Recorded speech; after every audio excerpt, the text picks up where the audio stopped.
55 से 60% के बीच वोटिंग की एक खबर आ रही है। 2 घंटे का वोटिंग परसेंटेज अभी और गिना जाना है।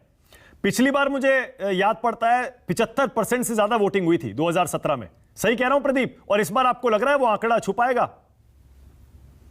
देखिए मानक, पिछली बार 74 पॉइंट समथिंग था। हाँ। आपने सही कहा। और पिछले 5 विधानसभा चुनाव का अगर आप उठा के देखेंगे तो 70% से ऊपर रहा है हमेशा वोट।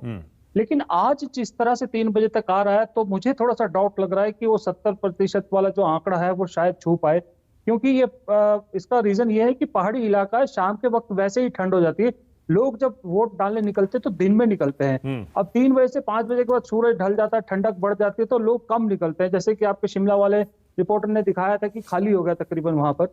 तो इसलिए मुझे थोड़ा सा डाउट ये लग रहा है कि शायद वो आंकड़ा ना छू पाए। और दूसरी बात, अगर वोट परसेंटेज थोड़ा सा नीचे आया है, थोड़ी सी चिंता मुझे यहाँ पर कांग्रेस के लिए लग रही, क्योंकि कांग्रेस एक्सपेक्ट कर रही थी कि वोटिंग ज्यादा होगी। जितनी ज्यादा वोटिंग होगी तो इसका मतलब आप मानिए कि जब लोकल मुद्दे पे वोटिंग होती है तो ज्यादा लोग निकल के आते हैं, ज्यादा उसको जो है वो खुल के आती है। क्योंकि लोकसभा इलेक्शन में और विधानसभा चुनाव में इसीलिए वोटिंग में फर्क होता है, क्योंकि लोकसभा चुनाव राष्ट्रीय मुद्दों पे होते तो लोग इतना खुल के नहीं आते। जब विधानसभा चुनाव जब लोकल मुद्दों पे होते तो खुल के आते हैं। लेकिन आज एक चीज ये भी कही जा रही है कि मेरी किसी से बात हो रही थी, डिस्कस हो रहा था कि शायद जो न्यू ओल्ड पेंशन स्कीम वाला मुद्दा है, जो बीजेपी का वोटर है तो ओल्ड पेंशन स्कीम चाहता है, लेकिन वोटर अंदर से बीजेपी का है, वो शायद हो सकता है कि उसने अवॉइड किया हो कि वोट ही ना दो, क्योंकि अपनी कॉन्शियस के अगेंस्ट वोट नहीं देना चाहता था वो।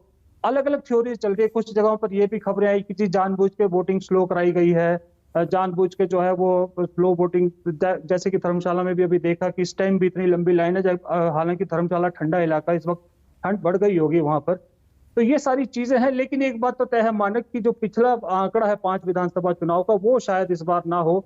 और जैसे नलिनी जी ने कहा कि दोनों ही साइड के लिए अच्छी खबर नहीं हो सकती, थोड़ा सा चिंता के।